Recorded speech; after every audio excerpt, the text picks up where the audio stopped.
بیوی اولاد نہ چاہے تو شوہر کیا کرے۔ یہ میری ایک بیٹی بھی ہے جو 4 سال کی ہے، جب میں بیوی سے کہتا ہوں کہ ایک اور بچہ ہونا چاہیے تو وہ خوش نہیں ہوتی، وہ کہتی مجھے اور نہیں چاہیے۔ یہ نکاح کا جو ایگریمنٹ ہے نا، اس کی بیس اصل میں اولاد ہی ہے۔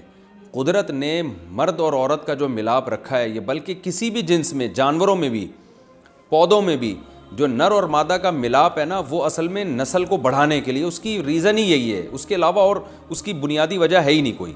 اگر آپ کی وائف کو کوئی بیماری نہیں ہے خدا نخواستہ، کہ کوئی ماہرین یہ کہہ دیں کہ ان کے بچہ ہوا تو مرنے کا خطرہ ہے یا بہت شدید بیمار ہو جائیں گی، ایسی کوئی بیماری نہیں ہے، تو پھر وائف شوہر کی اجازت کے بغیر اولاد نہیں روک سکتی۔ نہ تو شوہر اولاد روک سکتا ہے بیوی کی اجازت کے بغیر، نہ بیوی اولاد روک سکتی ہے شوہر کی اجازت کے بغیر۔ یعنی یہ بات ہی غلط ہے کہ بچے زیادہ ہوں گے تو تربیت نہیں ہوگی، ایسی کوئی کہانی نہیں ہے۔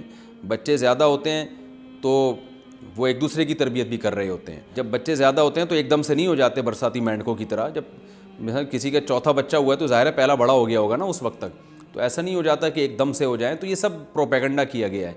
یہ کہنا کہ فلاں قوم یہ کہتی ہے، یہ فیملی پلاننگ والے یہ کہتے ہیں، یہ سب بالکل فضول باتیں ہیں، اس لیے کہ یہ آپ کو نیچر سے ہٹا رہے ہیں۔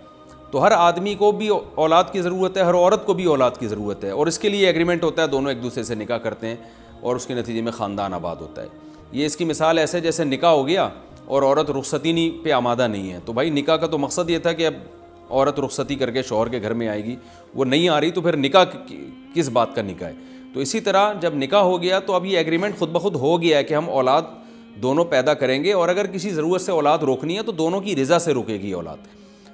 بہت سے ایسے کیسز آتے ہیں کہ عورت اولاد چاہتی ہے مگر شوہر نہیں ہونے دے رہا اولاد۔